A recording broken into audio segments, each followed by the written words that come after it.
Olá, boa tarde para você. A segunda-feira é de tempo nublado aqui na capital e em alguns municípios do interior.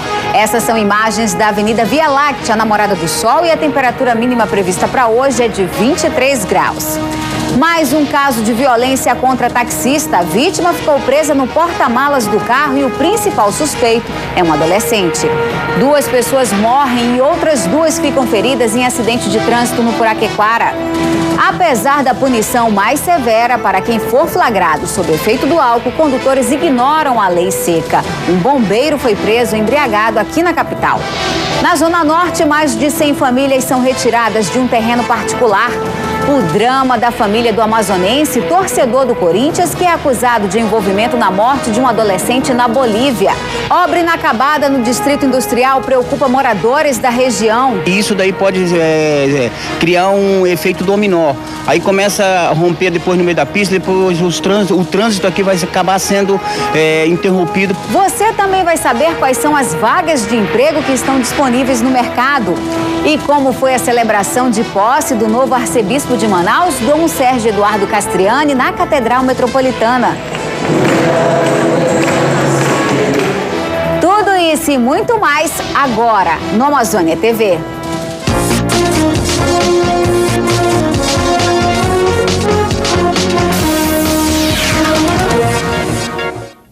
A polícia cumpriu hoje pela manhã um mandado de reintegração de posse em um terreno particular no bairro Santa Etelvina, na zona norte de Manaus. A repórter Laura Lisa acompanhou a operação do despejo e tem os detalhes.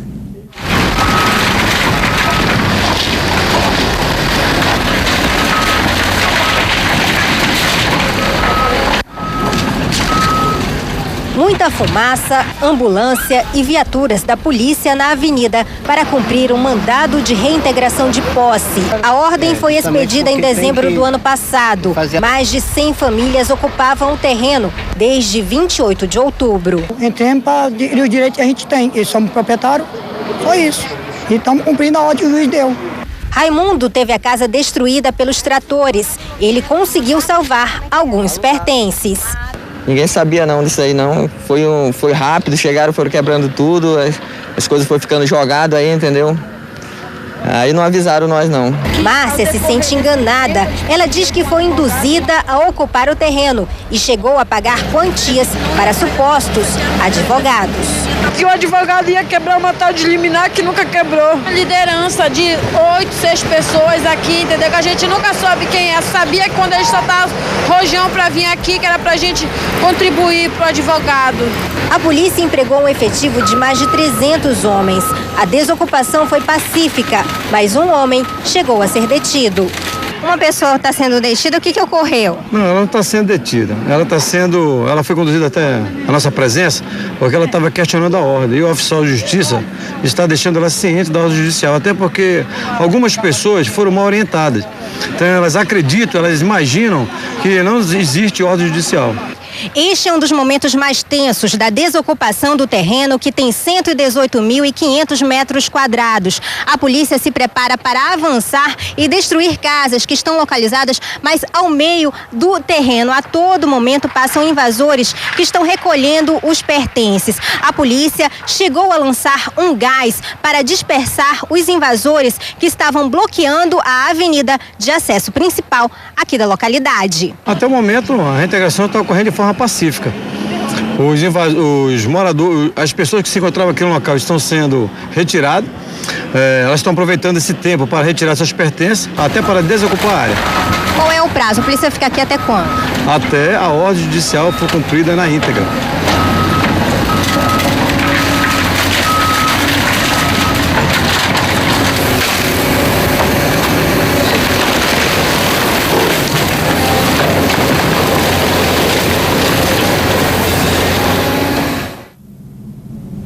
A Força Tática da Polícia Militar apreendeu um adolescente de 17 anos suspeito de assaltar um taxista no bairro Tancredo Neves, na zona leste de Manaus, no fim da noite de domingo. Segundo a polícia, a vítima foi encontrada dentro do porta-malas do próprio veículo. 15 taxistas acompanharam o comboio policial durante as buscas ao carro da vítima do assalto. A polícia localizou o veículo e o adolescente foi apreendido, porém uma suposta comparsa dele conseguiu escapar.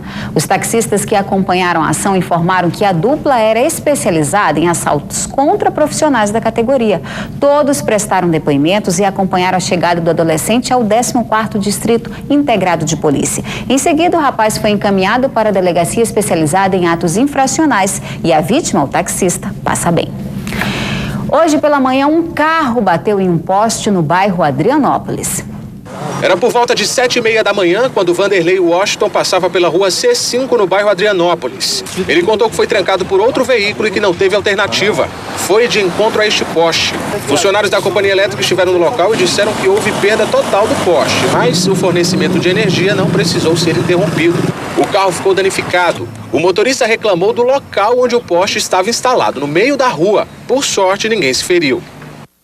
E neste domingo, um trágico acidente na estrada do Puraquequara, próximo à entrada do ramal Chico Mendes, na zona leste de Manaus. Um acidente de carro envolvendo uma moto e um táxi matou 2 pessoas e deixou outras 2 feridas. 3 pessoas estavam na motocicleta, um homem e 2 mulheres. Segundo testemunhas, apenas um deles estava com capacete. O motociclista teria feito uma ultrapassagem proibida e bateu de frente no táxi. Os 2 veículos pegaram fogo na hora. O motorista do táxi e uma das mulheres que estava na moto foram socorridos ainda com vida e levados para o Hospital João Lúcio. O homem que pilotava a moto e teve a perna decepada e a outra mulher morreram na hora. A mulher que foi levada ao Hospital João Lúcio foi operada e está internada em estado grave. Apesar do impacto da batida ter feito o carro explodir, o taxista sofreu apenas escoriações leves e passa bem. Ele também está internado no Hospital João Lúcio, mas em observação. Também no domingo, 3 pessoas ficaram feridas em um acidente na BR-174. Entre elas estava uma criança de 4 anos. Assim ficou o carro particular após o acidente ocorrido na BR-174, totalmente destruído. De acordo com a Polícia Rodoviária Federal, o veículo estava parado no acostamento com 3 ocupantes, quando 2 caminhões em comboio se aproximaram em alta velocidade. O primeiro caminhão desviou do carro, mas este outro saiu arrastando o veículo com a lateral. O carro menor caiu neste abismo. O que a gente colheu com a PM Populares é que o Celta estava parado no acostamento. E o caminhão que está mais à frente lá veio em comboio e o segundo do comboio não segurou o freio e colidindo com a traseira e fazendo com que o Celta fosse aí para a lateral direita. As 3 vítimas, incluindo o pai e o filho de 4 anos, foram levadas ao hospital. O trânsito na rodovia ficou lento durante quase 1 hora. O caso foi registrado no DIP do bairro Santa Etelvina. Ainda nesta edição, soldado do Corpo de Bombeiros é preso ao ser flagrado dirigindo alcoolizado. No próximo bloco, Receita Federal disponibiliza programa de restituição do imposto de renda. E ainda, danceterias em Tabatinga são interditadas durante fiscalização dos bombeiros e da Prefeitura do município. Agora, 12h10, continue ligado que a gente volta já já.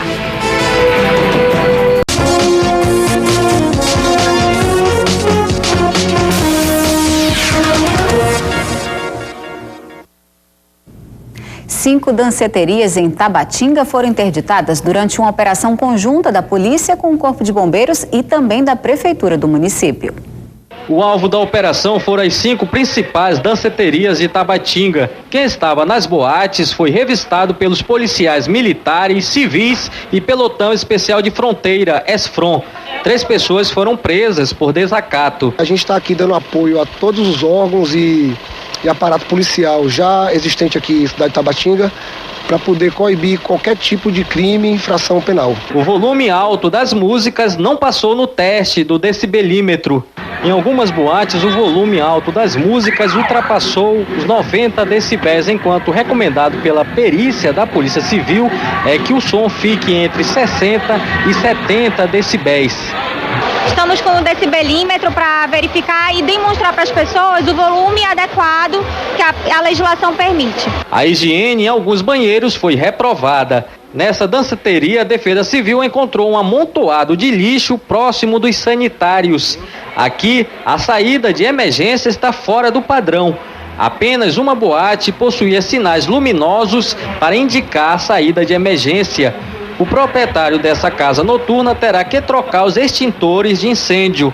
eles foram comprados na Colômbia. Vou fazer a troca para os extintores brasileiros, vou adequar, sim, mas ainda ressalto que eu fui orientado durante todo esse tempo pelo Corpo de Bombeiros de Letícia, que foi quem sempre serviu a nossa cidade. As 5 danceterias foram autuadas por não possuírem o sistema contra incêndio e terão um prazo de 30 dias para se regularizarem.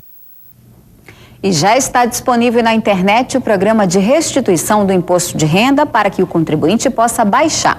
Por enquanto, só é possível se familiarizar com o programa. Somente no dia 1º de março é que a Receita vai passar a receber as declarações. Então, fique atento. O processo não sofreu grandes mudanças em relação ao ano passado. A principal alteração foi no reajuste da taxa de isenção. Desta vez, é obrigatório declarar quem recebeu acima de R$ 24.556,65 em 2012. Quem quiser estar entre os primeiros a restituir, precisa se apressar. Está previsto para disponibilizar o programa para download no dia 25, alguns dias antes do início da declaração, que vai ser no dia 1º de março. Então o contribuinte já vai ter antes, como baixar o programa, analisar o programa. A declaração pode ser enviada de 2 formas, simplificada ou completa, que é quando o contribuinte pode justificar alguns gastos, como com saúde e educação. Este ano, a Receita Federal estima receber aqui do Amazonas 300 mil declarações no período de 1º de março a 30 de abril. Se você quiser, a partir desta segunda-feira, já pode baixar o programa no site da Receita, www.receita.fazenda.gov.br. Lembrando que a Receita Federal analisa as informações repassadas, cruzando dados em busca de inconsistências. Reinaldo caiu na malha fina em 2010 e no ano passado foi surpreendido com notificação, multa e suspensão do valor a restituir. O órgão pediu informações que comprovassem o pagamento de pensão referente a 30% do salário dele. Ele comprovou, mas até agora o problema não foi resolvido. Eu vim aqui na Receita provar, trouxe o documento para comprovar, provei, fizeram um processo isentando disso e até hoje, delegado, eu gostaria de saber qual o prazo, até quando devo esperar e o que eu devo fazer nesse ano. Se eu declaro, eu aguardo, eu espero, eu estou preso, não sei o que fazer, não recebo uma notificação. Bom, o seu Reinaldo precisa declarar esse ano, assim como todo contribuinte que porventura tenha caído em malha fiscal em algum dos anos anteriores, O exercício de 2013 é um outro período, e existem outras informações que precisam prestar contas agora nesse exercício. Os contribuintes que caem na malha fiscal, como regra, eles precisam aguardar que a Receita Federal emita uma notificação para que eles apresentem a documentação. Então, essa documentação, uma vez recebida, ela vai para os colegas que fazem a auditoria e daí é emitida uma segunda notificação com o resultado final da análise, seja com o lançamento de algum tributo ou seja com a liberação da declaração do contribuinte para recebimento da restituição. Vamos falar agora de oportunidades de emprego. A repórter Artemisa Gadelha esteve no Cine Manaus e traz para você as vagas disponíveis de hoje. Nós estamos aqui na sede do Cine Manaus, na Avenida Floriano Peixoto, no centro da cidade, e muita gente está procurando emprego. Qual a vaga que você está procurando? Na verdade, eu vim tirar minha carteira de trabalho, eu e minha irmã.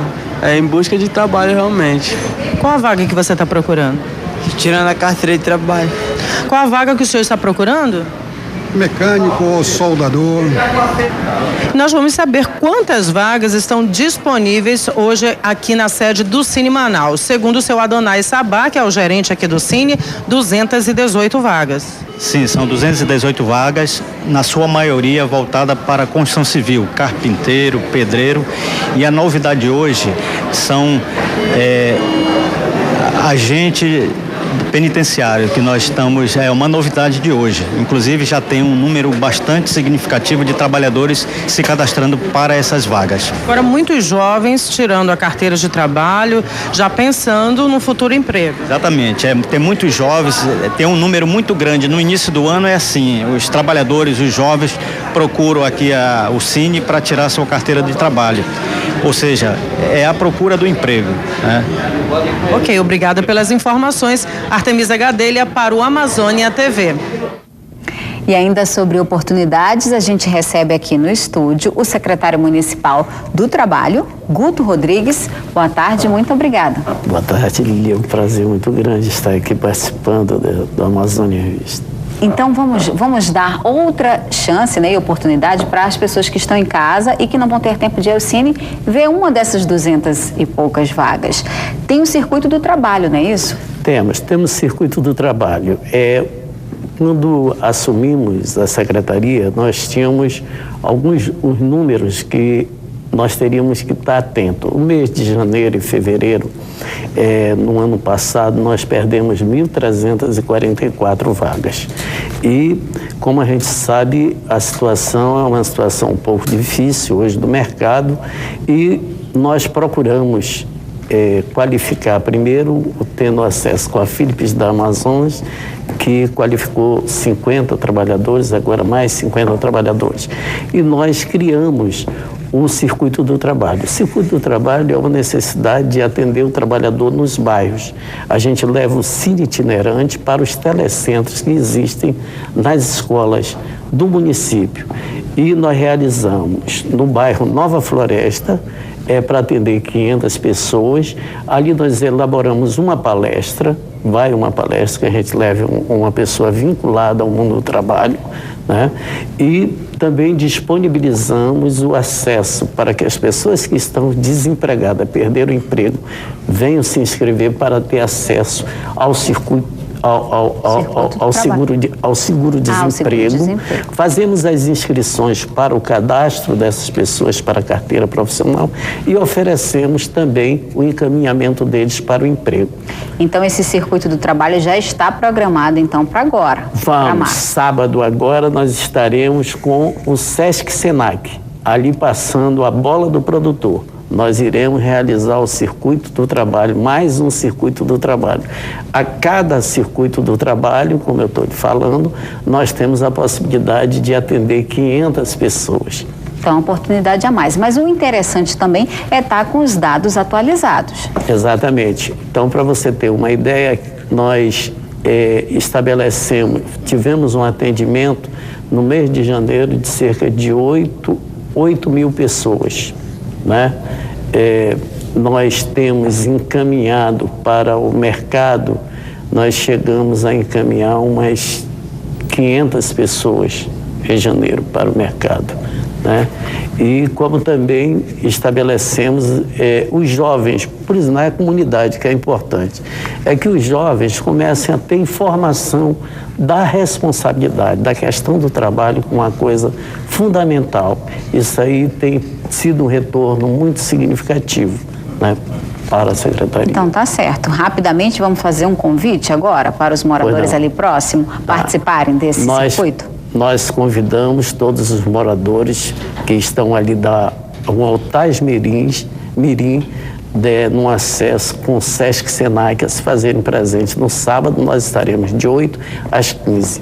Então tá certo, o recado foi dado e com certeza vai encher de gente, vai passar de 500. Obrigada. Obrigado. Vamos ver agora como é que deve ficar o tempo nas próximas horas em toda a região? Confira no mapa.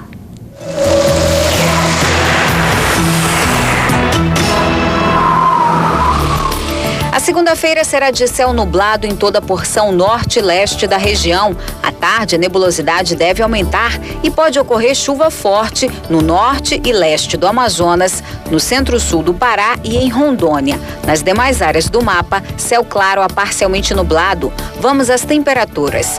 A mínima em Manaus e em Porto Velho fica em 23 graus, máxima de 31 em Macapá e de 32 graus em Boa Vista. Ainda nesta edição, católicos dão as boas-vindas ao novo arcebispo de Manaus, Dom Sérgio Eduardo Castriani. Daqui a pouco, mais de 32 mil eleitores precisam regularizar o título aqui no Amazonas. E ainda a situação do torcedor corintiano amazonense preso na Bolívia. Fique de olho na hora, agora em Manaus, meio-dia em 24 minutos. O intervalo é rapidinho e o Amazônia TV volta já.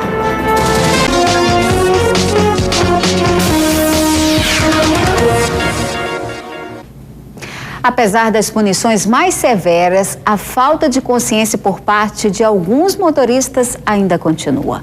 A Polícia Civil registrou pelo menos 6 casos de embriaguez ao volante neste fim de semana aqui em Manaus. 4 pessoas, inclusive um soldado do Corpo de Bombeiros, foram presos.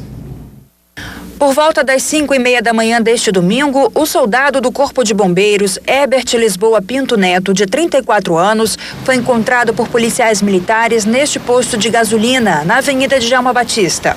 Uma viatura do Honda no bairro que fazia o policiamento ostensivo aqui na área foi avisada por um cidadão que havia um homem com sinais de embriaguez ao volante aqui no posto. Os policiais militares vieram então até o local, encontraram o soldado, fizeram a abordagem, mas foram recebidos com agressividade. Foi dada a voz de prisão e o soldado foi encaminhado para o Detran, onde foi realizado o etilômetro. O exame deu positivo e foi confirmada a presença de álcool acima do permitido por lei. O soldado foi preso em flagrante pelo crime de embriaguez ao volante e encaminhado ao 12º Distrito Policial. O carro dele também foi apreendido. Foi abordado e foi encaminhado para ser submetido ao teste do etilômetro no Detran e deu positivo e posteriormente encaminhado aqui para o Distrito Policial e agora vai ser lavrado auto de prisão em flagrante e por ele ser bombeiro militar vai ser encaminhado lá para o Corpo de Bombeiros para ficar detido e aguardar o procedimento no inquérito policial. Ainda na tarde de domingo, o soldado Herbert foi levado para o Comando Geral do Corpo de Bombeiros no bairro Petrópolis, onde vai ficar preso. Como não estava de serviço, ele vai responder pelo crime na Justiça Comum. No Corpo de Bombeiros, o soldado será acompanhado pelo CAS, o Centro de Assistência Social. Ele sofre de transtorno bipolar. Já tem esse problema há algum tempo, fez o tratamento, já tinha tido até alta e estava tomando os remédios, misturou com álcool e teve esse transtorno agora. Começou hoje o prazo para a regularização da situação eleitoral no Amazonas. Mais de 32 mil eleitores poderão ter o título cancelado se não comparecerem ao cartório eleitoral. Renato pagou multa referente a 6 pleitos ausentes. Fez isso em 2010 após tentar votar. Aí eu cheguei lá e disse que meu nome não estava na lista. O problema é que na época ele fez o pagamento, mas não retornou ao cartório eleitoral para dar prosseguimento ao processo. Somente hoje ele compareceu porque corre o risco de perder o emprego. Peguei uma proposta de trabalho, aí eu comecei a trabalhar, a mulher disse que eu preciso do meu documento, se eu não tiver, eu vou me botar na rua. Quem não está quite com a Justiça Eleitoral sofre penalidades. Aquele eleitor que tivesse o título cancelado, ele não vai conseguir obter a quitação eleitoral. Assim, não vai conseguir, por consequência, obter nenhum benefício de ordem pública. Por exemplo, contrair empréstimos em instituições financeiras, fazer matrículas, tanto em colégios públicos quanto privados. Ele não vai conseguir se inscrever nesses programas de Bolsa Família, Bolsa Escola. Todos esses benefícios de oriundo público, eles não vão poder ser contraídos.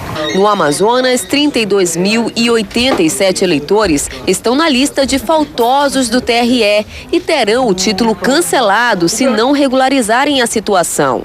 O eleitor deve comparecer ao cartório eleitoral com um documento oficial com foto. Pode ser as carteiras de identidade, trabalho ou de motorista, título de eleitor, comprovantes de residência, votação ou justificativa. O horário de atendimento aqui na capital é de 7 da manhã a 1 da tarde, no interior de 8 da manhã às 3 da tarde. E o prazo é até 25 de abril. Por enquanto, o movimento está tranquilo no TRE e é importante não deixar para o último dia. A multa referente a cada pleito ausente é de R$ 3,51. Para consultar a sua situação eleitoral, é só acessar o site tse.jus.br. O rompimento de uma rede de esgoto no conjunto Nova República causa transtorno aos moradores. O repórter Vandré Fonseca esteve lá no local e conversou com os moradores sobre esse problema. O problema aqui é no sistema de drenagem. Foi construída esta boca de lobo para captar a água da chuva, que seria então transportada por meio de galerias até o igarapé, que fica um pouco mais abaixo. O problema é que uma destas galerias foi obstruída e a água está provocando uma erosão, abrindo caminho, um verdadeiro buraco que passa por baixo do asfalto. O senhor Dilson Correia é o dono desta casa que fica em frente ao buraco. Senhor Dilson, o senhor já pediu providências para a prefeitura? Sim, e até agora no momento não mandou ninguém, nenhum técnico, nenhum engenheiro, e não veio ninguém para tomar essa providência aqui desse... O senhor está preocupado? E muito, porque pode danificar a residência, independente de qualquer coisa. Também lá embaixo abrir uma outra cratera, e isso daí pode criar um efeito dominó. Aí começa a romper depois no meio da pista, depois o trânsito aqui vai acabar sendo interrompido por causa dessa cratera aqui, que a água ela desce diretamente e a gente nem sabe como é que está a situação mais na frente.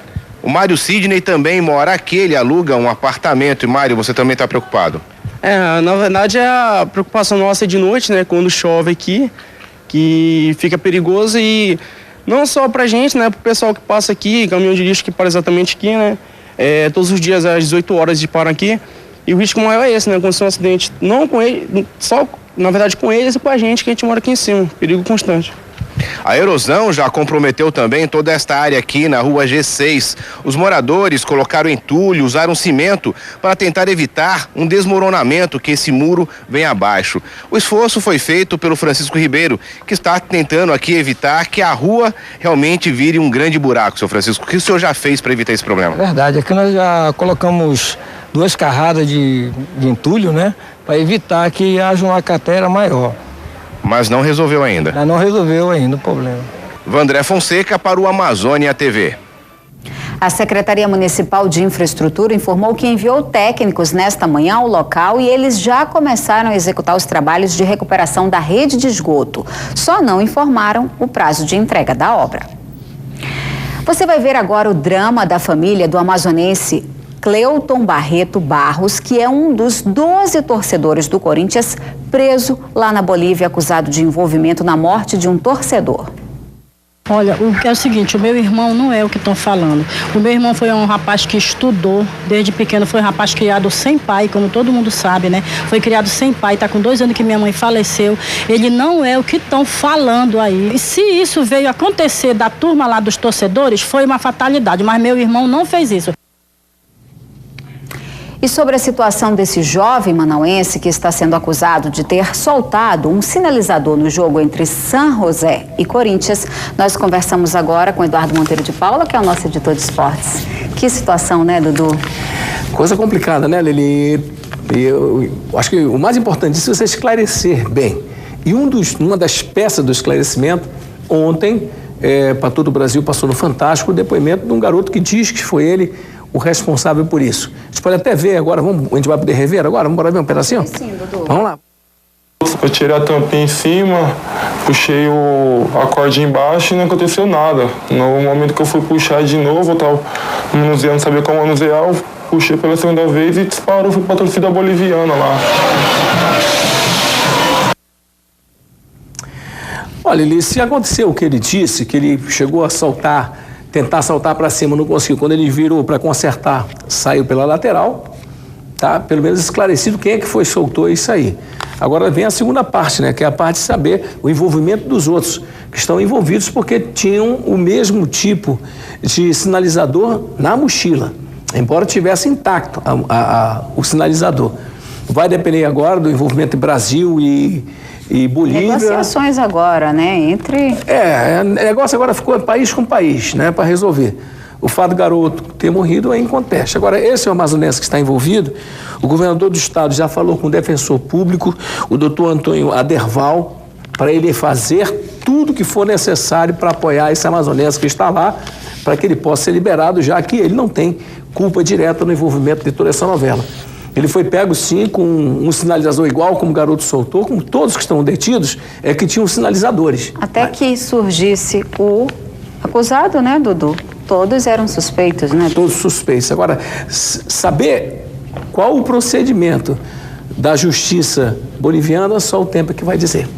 Vamos aguardar, Dudu. Obrigada, viu? Volto daqui a pouco no Globo Esporte.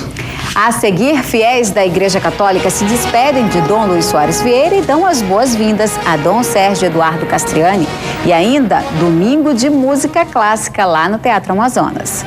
Aguarde só um pouquinho, que o intervalo é rapidinho e nós voltamos em instantes.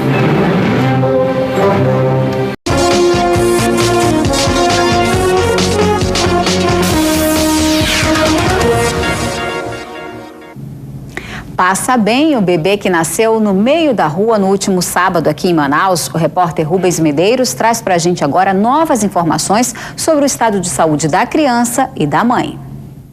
A criança passa bem, nasceu com 2,3 kg e medindo 45 centímetros. O caso ocorreu no último sábado. A mãe estava em casa, a dona de casa Marielza Sanches, de 23 anos, quando entrou em trabalho de parto. 2 policiais do Ronda no bairro passavam pelo local e acharam aquela movimentação estranha. Resolveram então ajudar, fizeram o parto na calçada da dona de casa. Ela foi então trazida para cá, para a maternidade municipal Moura Tapajós, e o estado de saúde dela é muito bom. A alta está prevista, segundo a diretoria da maternidade, para o fim da tarde de hoje.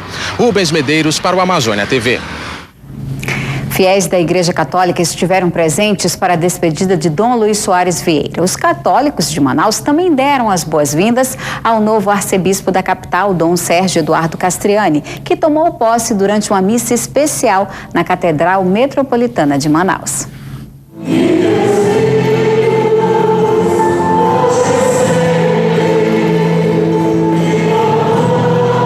Muitos fiéis estiveram presentes na missa de posse do novo arcebispo diocesano de Manaus.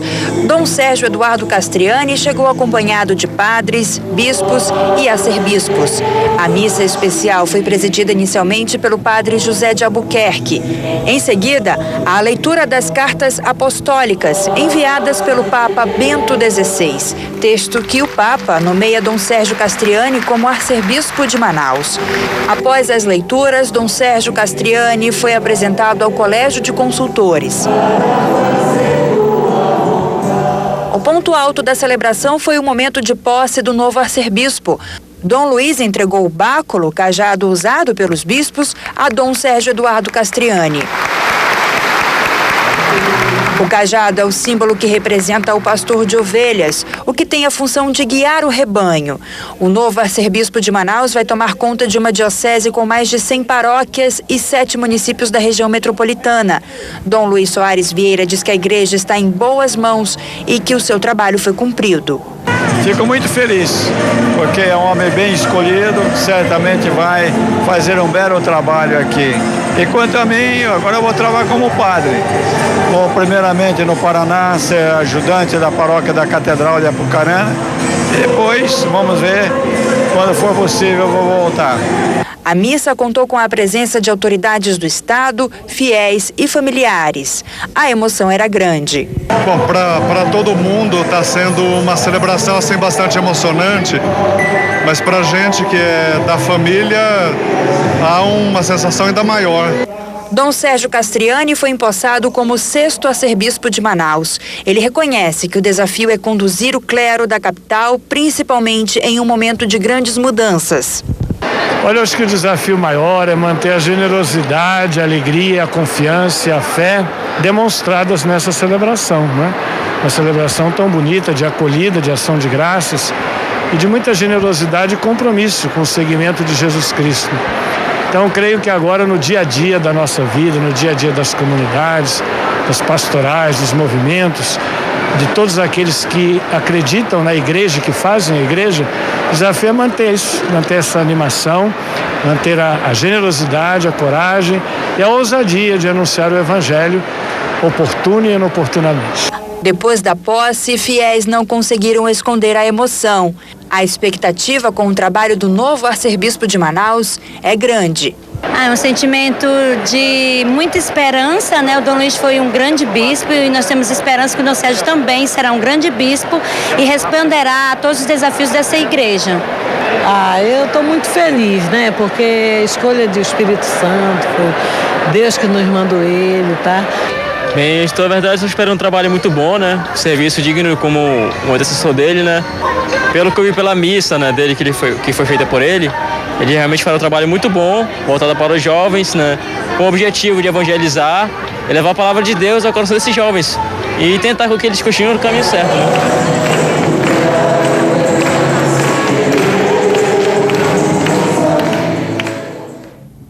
E os admiradores da música clássica lotaram o Teatro Amazonas neste domingo. Afina os instrumentos, aquece os dedos. O espetáculo já vai começar.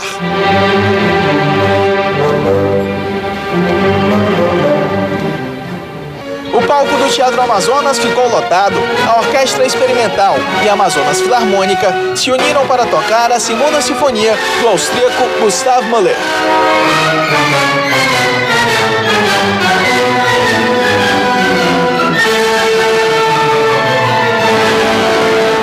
Na obra, chamada Ressurreição, o compositor questiona o sentido da vida. Eu acredito que essa está sendo a estreia, a primeira vez que se executa essa sinfonia no Amazonas. Então, uma noite para a gente bastante trabalhosa, bastante empenhativa, mas bastante especial e prazerosa também. A apresentação foi grandiosa, dividida em 5 partes. Um show até para quem ajudou a fazer o espetáculo. Luiz Fernando Malheiro, que é um maestro espetacular, que eu admiro muito, e fazer essa obra com ele não poderia ser menos do que um presente.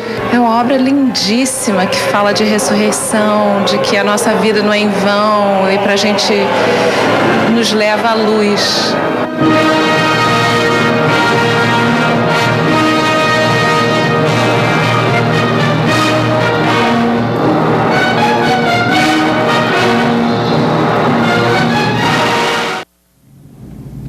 E por hoje é só, mas na nossa página no G1 Amazonas você acompanha essas e outras notícias. Obrigada pela sua audiência, fique agora com o Globo Esporte, eu te espero amanhã ao meio-dia.